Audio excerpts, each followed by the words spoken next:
Hi നമസ്കാരം പ്രിയപ്പെട്ടവരെ. ഈ ഒരു വീഡിയോയ്ക്ക് മറുപടി കൊടുക്കണോ വേണ്ടോ എന്ന് പല പ്രാവശ്യം ചിന്തിച്ചാണ്. പക്ഷേ നമ്മുടെ ഈ സമൂഹത്തിൽ ഇത്രയധികം വിഭാഗ്യത ഉണ്ടാക്കുന്ന ഒരു വൃത്തികെട്ട പരനാറി ഇവനെ കഴിഞ്ഞേ ഇനി വേറെ ആരും നമ്മുടെ നാട്ടിലുള്ളൂ എന്ന് പറയാൻ പറ്റത്തുള്ളൂ. മുസ്ലിം നാമധാരിയായിട്ടുള്ള മുസ്ലിം പേര് വെച്ചുകൊണ്ട് സംഘപരിവാറിനും കാസയ്ക്കും വേണ്ടി വിടുപണി ചെയ്തുകൊണ്ടിരിക്കുന്ന ഈ കൂതറയെ കുറിച്ചിട്ട് ഞാൻ മടുത്തതാണ്. പക്ഷേ ഈ പ്രിയപ്പെട്ട സഹോദരൻ കൊടുക്കുന്ന ചില മറുപടികൾ അത് മാസാണ്. അത് വസ്തുതകൾ വെച്ചുകൊണ്ടാണ് നമ്മൾ ഈ മറുപടി കൊടുക്കാൻ ആഗ്രഹിക്കുന്നത്. സംഘപരിവാറിന്റെ വാട്സപ്പ് യൂണിവേഴ്സിറ്റിയിൽ നിന്ന് അവരെന്തെങ്കിലുമൊക്കെ എടുത്ത് എനിക്ക് അങ്ങോട്ട് ഇട്ട് കൊടുത്തിട്ട് ഇത് നീ അവിടെ ഇരുന്നുകൊണ്ട് മുസ്ലിങ്ങൾക്കെതിരെ അങ്ങോട്ട് പറഞ്ഞോ എന്ന് പറയുമ്പോഴത്തേക്ക് ഇതിനെക്കുറിച്ചിട്ട് മറുപടി പറയാതെ പോയാൽ ശരിയാകത്തില്ല എന്നുള്ളതുകൊണ്ട് തന്നെയാണ് നമ്മൾ നിരന്തരം ഇതുപോലുള്ള വേട്ടാവളിയന്മാർക്കെതിരെ രംഗത്ത് വരുന്നത്, നമ്മൾ മറുപടി പറയുന്നത്. എന്തായാലും എൻ്റെ വീഡിയോ കണ്ട് എന്നെ ഇഷ്ടപ്പെടുന്ന, എൻ്റെ വാക്കുകൾ കേൾക്കുന്ന എൻ്റെ പ്രിയപ്പെട്ട എല്ലാ സഹോദരങ്ങൾക്കും സഹോദരികൾക്കും ഹൃദയത്തിൽ തൊട്ട് ഒരുപാട് നന്ദി പറയാണ്. നിങ്ങളുടെ സപ്പോർട്ടാണ് നമുക്ക് വീഡിയോ ചെയ്യാനായിട്ടുള്ള കൂടുതൽ പ്രചോദനം. കഴിഞ്ഞ കുറച്ച് കാലങ്ങളായിട്ട് മുസ്ലിം സമുദായത്തെ ഏറ്റവും കൂടുതൽ വേട്ടയാടുന്ന ഒരു വൃത്തികെട്ട ഹാർപിക് സെപ്റ്റി ടാങ്കാണ് ഈ നാറി. ഈ നാറിയെ കുറിച്ചിട്ട് ഇനി പറയാൻ വാക്കുകളില്ല എന്നല്ല, സ്വന്തം മാതാവിൻ്റെ വയറ് വരെ വീഡിയോ എടുത്തു വെച്ചിട്ട് അത് ഇനി എനിക്കെതിരെ വന്നു കഴിഞ്ഞാൽ ഞാൻ പ്രദർശിപ്പിക്കുമെന്ന് പറയുന്ന ഈ നാറിനെ ഈ സമൂഹത്തിൽ നമ്മൾ വെറുക്കപ്പെടേണ്ടത് തന്നെയാണ്. കാരണം ഇവനെയൊക്കെ തൊട്ടാൽ തൊട്ടവൻ നാറിപ്പോവും. അത്രത്തോളം ദുർഗന്ധം വമിക്കുന്ന ഒരു ഒന്നാന്തരം സെപ്റ്റിക്കാണ് ഈ വൃത്തികെട്ടവൻ. കുറെ കാലമായിട്ട് നമ്മൾ കേട്ടുകൊണ്ടിരിക്കുകയാണ് ഈ വേട്ടാവളിയെ പറയുന്നത്. മദ്രസയിൽ പഠിപ്പിക്കുന്ന തീവ്രവാദമാണ്. കാഫറിനെ കണ്ടു കഴിഞ്ഞാൽ കണ്ടെടുത്ത് വെച്ച് തന്നെ വെട്ടിക്കൊല്ലാനാണ് ഇസ്ലാം പഠിപ്പിക്കുന്നത്.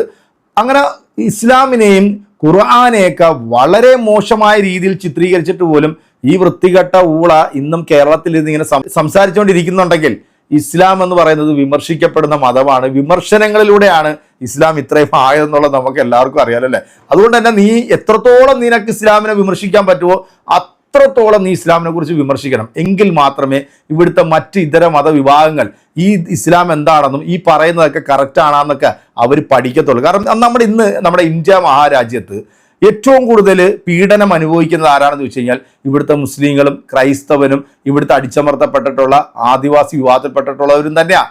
ഈ 2014 നരേന്ദ്രമോദിയുടെ ഈ സർക്കാർ അധികാരത്തിൽ കയറിയതിനു ശേഷം എത്രായിരം ആളുകളെയാണ് ഇവിടെ മാംസത്തിന്റെ പേരിലും മാംസത്തിന്റെ പേരിലും ജാതിയുടെ പേരിലും ഇവന്മാർ കൊന്നൊടുക്കിയിട്ടുള്ളത്. എന്നിട്ട് അവർക്ക് വേണ്ടി വന്നിരുന്നുണ്ട് ഇങ്ങനെ ശുദ്ധ അസംബന്ധവും വിഡ്ഢിത്തരവും വിളിച്ചു പറയുമ്പോൾ ഈ നാറിയുടെ അണ്ണാക്കിൽ അടിച്ചു കയറ്റി കൊടുക്കുന്ന രീതിയിലുള്ള മറുപടി കൊടുക്കുന്ന പ്രിയപ്പെട്ട ഇതുപോലുള്ള സഹോദരന്മാർ വരുമ്പോൾ നമ്മൾ അവരെ സപ്പോർട്ട് ചെയ്യണ്ടേ? അപ്പോൾ നമ്മൾ ഈ ഒരു വീഡിയോ മൊത്തം നമ്മൾ അവരെ സപ്പോർട്ട് ചെയ്യണ്ടേ? അതുകൊണ്ട് എൻ്റെ പ്രിയപ്പെട്ട പ്രേക്ഷകരെ ഈ വീഡിയോ നിങ്ങൾ മുഴുവനായിട്ടൊന്ന് കേൾക്കുക. കണ്ടതിന് ശേഷം ഇന്നത്തെ നിങ്ങളുടെ ലൈക്കും കമന്റും എല്ലാം ഈ പ്രിയപ്പെട്ട സഹോദരനെ കൊടുക്കുക. മാസാണ് കേട്ടോ. എന്നതും കൂടി നമ്മൾ നോക്കണ്ടേ. ഇപ്പോൾ ഒരു ഹിന്ദു ഭൂരിപക്ഷ പ്രദേശമായിക്കൊണ്ട് അവിടെ ന്യൂനപക്ഷങ്ങൾക്ക് ഒരു ചുക്ക് സംഭവിക്കാൻ പോകുന്നില്ല എന്നത് സംബന്ധിച്ച് മികച്ച ഉദാഹരണം ഇന്ത്യ തന്നെയാണ്. ഞാൻ എപ്പോഴും പറയാറുള്ളൂ, ഇന്ത്യ എന്ന് പറയുന്നത് മുസ്ലിങ്ങളെ സംബന്ധിച്ചിടത്തോളം സ്വർഗ്ഗമാണ്. ലോകത്തൊരു സ്വർഗ്ഗം ഉണ്ടെങ്കിൽ അത് മുസ്ലിങ്ങൾക്കുണ്ടെങ്കിൽ അത് ഇന്ത്യയാണെന്നാണ് ഞാൻ വിശ്വസിക്കുന്നത്. ഇപ്പോൾ എനിക്കൊക്കെ ഇങ്ങനെ ഇരുന്ന് പറയാൻ കഴിയുന്നത് പോലെ ഇന്ത്യയിലായതുകൊണ്ടാണ്, അത് കേരളത്തിലായതുകൊണ്ടാണെന്നൊക്കെ പറഞ്ഞ ചില ആളുകൾ വരും. അങ്ങനെ മാത്രമൊന്നുമല്ല. കാരണം കേരളത്തിൽ ഇങ്ങനെ ആയതിന്റെ കാരണം അത് ഇന്ത്യയിലായതുകൊണ്ടും അത് നമ്മൾ മലയാളികൾ എന്ന നിലയ്ക്ക് നമ്മൾ ആ ഇന്ത്യ മുന്നോട്ട് വെക്കുന്ന ആശയങ്ങളെ പൂർണ്ണമായിട്ട് ഉൾക്കൊണ്ടതും കൊണ്ട് മാത്രമാണ്. ശരിയാണ്, സുരക്ഷിതരാണ്. പക്ഷെ അതിന്റെ കാരണം എന്താണ്? ഇന്ത്യൻ ഭരണഘടനയാണ്. ആ ഭരണഘടന തിരുത്തിക്കൊണ്ടിരിക്കുന്ന ആരാണ്? BJP ആണ്. പിന്നെ 2024 ജൂൺ മുതൽ 2025 ജൂൺ വരെയുള്ള 12 മാസത്തിനുള്ളിൽ 419 സംഭവങ്ങൾ BJP ഭരിക്കുന്ന സംസ്ഥാനങ്ങളിൽ നടന്നു. അതിൽ 1460 പേർക്കാണ് പരിക്ക് പറ്റിയിരിക്കുന്നത്. ഈ വിദ്വേഷ കുറ്റകൃത്യങ്ങളിൽ ഇരകളായത് മുസ്ലിംസ് ആണ്. അതുപോലെ 2016 226 അക്രമങ്ങൾ ക്രിസ്ത്യൻസ് നേരിട്ടെങ്കിൽ 2024 ഇത് 834 കൂടി. ഇതെല്ലാം നടത്തിയത് BJP RSS ആണ്. 2025 ജനുവരി മുതൽ ഏപ്രിൽ വരെ 4 മാസത്തിനുള്ളിൽ 243 ക്രിസ്ത്യൻസ് ആക്രമിക്കപ്പെട്ടു. ഇതിൽ ഏറ്റവും കൂടുതൽ ക്രിസ്ത്യൻസിനെതിരെ അക്രമങ്ങൾ നടന്നത് UP-യിലാണ്. 50 അക്രമങ്ങൾ രേഖപ്പെടുത്തിയിരിക്കുന്നു വെറും 4 മാസത്തിനുള്ളിൽ. ബാക്കിയല്ല ഇന്ത്യയിലെ പ്രധാന 17 സ്റ്റേറ്റുകളിൽ നടന്ന അക്രമങ്ങൾ. അതിൽ ഒരു വയലൻസ് മാത്രമാണ് തമിഴ്നാട്ടിൽ രേഖപ്പെടുത്തിയിരിക്കുന്നത്.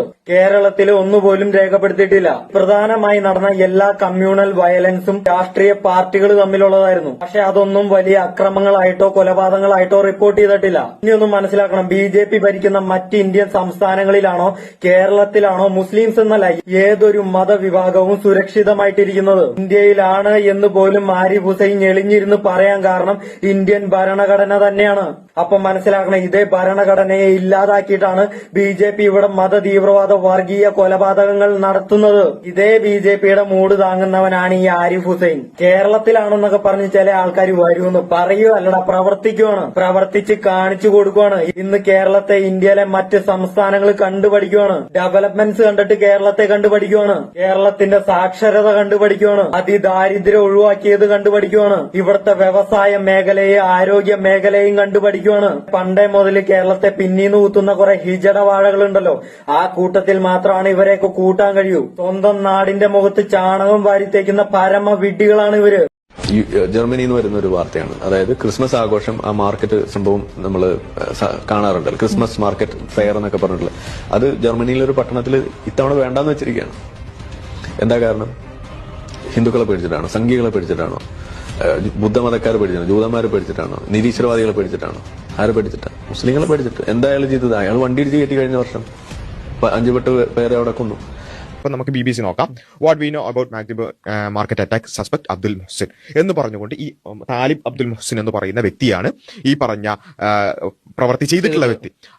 He is not an extreme Islamist. In fact, if you believe his social media posts, social media പരിശോധിച്ച് നോക്കിയാൽ and broadcast interviews, അദ്ദേഹത്തിന്റെ ഇന്റർവ്യൂകൾ നോക്കിയാൽ, he appears to have abandoned the faith, to have turned into an outspoken critic of Islam.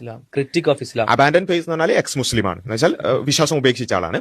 Critic of Islam, ഇസ്ലാം വിമർശകനാണ് ഇദ്ദേഹം. ഇസ്ലാം വിമർശകനാണ് ഈ ഭീകരാക്രമണം നടത്തിയിട്ടുള്ളത്.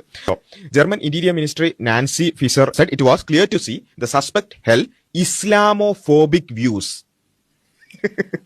Islamophobic views ഉണ്ട് എന്ന് ജർമ്മൻ ഇന്റീരിയർ മിനിസ്ട്രി പറഞ്ഞിട്ടുള്ള ആളെ കുറിച്ചാണ് ഇയാൾ പറയുന്നത് ഇസ്ലാമിസ്റ്റ് അല്ലെങ്കിൽ മുസ്ലിം തീവ്രവാദി എന്നുള്ള. അപ്പൊ പക്കോ ഇസ്ലാം വിരുദ്ധൻ. ഒരു ആരിഫ് ഹുസൈന്റെ ഒരു ജർമ്മൻ വേർഷൻ, അല്ലെങ്കിൽ കുറച്ചും കൂടി ഒരു എന്താ പറയാ ആത്മാർത്ഥയുള്ള ഒരു മുസ്ലിം വിരുദ്ധൻ എന്നൊക്കെ വേണമെങ്കിൽ പറയാവുന്ന അത്രയും തീവ്രമായിട്ടുള്ള എക്സ് മുസ്ലിമാണ് ഇയാൾ. ഇത് അറിയാത്തതുപോലെ ഒരു ചാനലിൽ പോയി അത് മറ്റൊരു കൂട്ടരുടെ തലയിൽ വെക്കുന്നുണ്ടെങ്കിൽ നിങ്ങളുടെ മനസ്സിൽ വേറൊന്നുമല്ല. നിങ്ങളുടെ മനസ്സിൽ വെറുപ്പും വിദ്വേഷവും വൃത്തികേടും അല്ലാതെ വേറൊന്നുമല്ല. ഇത് ആരിഫ് ഹുസൈനെ ഏതെങ്കിലും തരത്തിൽ കേൾക്കുന്ന ആളുകളുണ്ടെങ്കിൽ മനസ്സിലാക്കണം. ഇപ്പൊ ഈ വീഡിയോ കണ്ടുകൊണ്ടിരിക്കുന്ന ഓൻ പറയുന്നതിൽ എന്തെങ്കിലും ഒരു കാര്യമുണ്ടല്ലോ എന്ന് പറയുന്ന ആൾക്കാർ മനസ്സിലാക്കണം, പക്കാ ഫ്രോഡായിട്ടുള്ള കാര്യമാണ്. ഈ ഒറ്റ വീഡിയോ മാത്രം കണ്ടാൽ നിങ്ങൾക്ക് മനസ്സിലാക്കാൻ പറ്റും. അല്ലേ, ഇങ്ങനെ വേണം മറുപടി കൊടുക്കാൻ. നിങ്ങളുടെ ഇന്നത്തെ കമന്റിൽ ലൈക്കും എല്ലാം ഇതുപോലുള്ള സഹോദരങ്ങൾക്ക് കൊടുക്കുക. നമ്മുടെ രാജ്യത്തിന്റെ ഭരണഘടന മതമുള്ളവനും മതമില്ലാത്തവനും ഏത് രീതിയിലും ജീവിക്കാനായിട്ടുള്ള ഒരു അവകാശം നമുക്ക് തരുന്നുണ്ടല്ലേ. ഇതുപോലെ വൃത്തികെട്ട സെപ്റ്റി ടാങ്കുകൾക്ക് ഇങ്ങനെ തന്നെ അണ്ണാക്കി മറുപടി കൊടുക്കണം. വസ്തുതകൾ വെച്ചുകൊണ്ട് വേണം കൊടുക്കാൻ. 2014 തൊട്ട് ഈ രാജ്യം ഭരിക്കുന്ന സംഘപരിവാർ ഈ രാജ്യത്തെ ജനങ്ങളോട് കാണിച്ചിരിക്കുന്ന ക്രൂരതകൾ, ഇവിടെ മതമുള്ള ഭരണഘടന മാറ്റിക്കൊണ്ട് മനുസ്മൃതിയിലേക്ക് കൊണ്ടുപോകാൻ വേണ്ടിയാണ് ഈ സംഘപരിവാർ ശ്രമിച്ചുകൊണ്ടിരിക്കുന്നത്. അവർക്ക് വേണ്ടി വിടുപണി ചെയ്തുകൊണ്ടിരിക്കുന്ന, അവർ ആസനം നക്കി ജീവിക്കുന്ന ഇതുപോലുള്ള ചെറ്റകൾ ഈ രാജ്യത്തിന് അപമാനമാണ്. ഇവൻ പറയുന്നുണ്ടല്ലോ, ഞാൻ കേരളത്തിൽ ഇരുന്നുകൊണ്ട് അല്ലെങ്കിൽ ഞാൻ ഇന്ത്യയിൽ ഇരുന്നുകൊണ്ടാണ് സംസാരിക്കുന്നത് എന്നുള്ളത്. ഇവിടെ ഇവർക്ക് പറയാൻ പറ്റുന്ന ഒരൊറ്റൊരു റീസൺ എന്ന് പറയുന്നത് ആ ജോസഫ് എന്ന് പറയുന്ന ഒരാളുടെ കൈവെട്ടിയതുമായി ബന്ധപ്പെട്ടിട്ടാണ് ഇവരിങ്ങനെ കടന്ന് കുരയ്ക്കുന്നത്. എനിക്ക് നിങ്ങളോട് ഒന്ന് ഓർമ്മപ്പെടുത്താനുള്ളത്, ഈ നാട്ടിൽ ഒരു പെറ്റി കേസ് പോലും ഇല്ലാത്ത, അല്ലെങ്കിൽ ഒരു മനുഷ്യനോട് വിദ്വേഷപരമായി സംസാരിക്കാത്ത, ഒരു മനുഷ്യനെ ദ്രോഹിക്കാത്ത ഒരു റിയാസ് മൗലവി എന്ന് പറയുന്ന ഒരു മതപണ്ഡിതൻ മദ്രസയിൽ കിടന്നുറങ്ങുമ്പോൾ ഈ സംഘപരിവാർ നാറികൾ ആ പള്ളിക്കകത്ത് കയറി വെട്ടിക്കൊന്നിട്ട് അതിന്റെ പേരിൽ ഇവിടെ ഏതെങ്കിലും ഹിന്ദുക്കളെ ആരെങ്കിലും ഉപദ്രവിച്ചോ? ഇവിടെ ഏതെങ്കിലും ദേവാലയങ്ങൾ പൊളിക്കുന്നതായിട്ട് നിങ്ങളെങ്കിലും കണ്ടോ? ഒരു മതം ഇഷ്ടപ്പെട്ട ആ മതത്തിലേക്ക് സ്വയം ഇഷ്ടപ്രകാരം വന്നിട്ടുള്ള കൊടിഞ്ഞി ഫൈസി നിങ്ങൾ ആരെങ്കിലും മറന്നുപോയിട്ടുണ്ടോ? ആ സഹോദരൻ സുബൈ നമസ്കരിക്കാൻ വേണ്ടി പള്ളിയിലേക്ക് പോകുന്ന വഴി ഈ സംഘപരിവാറിന്റെ തീവ്രവാദികൾ ആ സഹോദരനെ വെട്ടിക്കൊന്നു. എന്തിന്റെ പേരിലായിരുന്നു? ഒരു മതം സ്വീകരിച്ചു എന്നതിന്റെ പേരിൽ. ഇതെല്ലാം കണ്ടിട്ടും ഈ സംഘപരിവാറിന് വേണ്ടി ഇങ്ങനെ വിടുപണി ചെയ്യുന്ന ഈ നാറി ഇപ്പോഴും ഇങ്ങനെ ഇരുന്നുകൊണ്ട് സംസാരിക്കുന്നുണ്ടെങ്കിൽ, എടാ ഈ മതം വളരെ സംസാരിക്കുന്നുണ്ടെങ്കിൽ അത് നിനക്ക് തരുന്ന ആ ഒരു ഭരണഘടനാ സ്വാതന്ത്ര്യത്തിൽ നിന്നുകൊണ്ടാണ്. നീ ഭരണഘടനാ സ്വാതന്ത്ര്യം എടുത്തു മാറ്റാൻ വേണ്ടിയാണ് ഇവിടുത്തെ സംഘപരിവാർ ശ്രമിച്ചുകൊണ്ടിരിക്കുന്നത്. അത് മാറ്റിക്കഴിയുമ്പോഴത്തേക്ക് ആദ്യത്തെ അടി കിട്ടാൻ പോകുന്നത് നിന്റെ അണ്ണാക്കി തന്നെ ആയിരിക്കും എന്നുള്ള കാര്യത്തിൽ ഒരു സംശയം വേണ്ട. എൻ്റെ പ്രിയപ്പെട്ട പ്രേക്ഷകരെ, ഈ ഒരു വീഡിയോ നിങ്ങൾ മാക്സിമം കണ്ട് സപ്പോർട്ട് ചെയ്ത് നിങ്ങളുടെ കമന്റുകൾ അറിയിക്കാം. ഇതുപോലുള്ള വൃത്തികെട്ട ഊളകൾ സ്വന്തം പറയിപ്പിച്ചിട്ടുള്ള ഈ പിഴച്ച ഊളിക്ക് നിങ്ങൾ അണ്ണാക്കി തന്നെ നിങ്ങളുടെ മറുപടി കൊടുക്കുക. അടുത്തൊരു വീഡിയോയിൽ നമുക്ക് വീണ്ടും കാണാം. അതുവരെയ്ക്ക് എല്ലാവർക്കും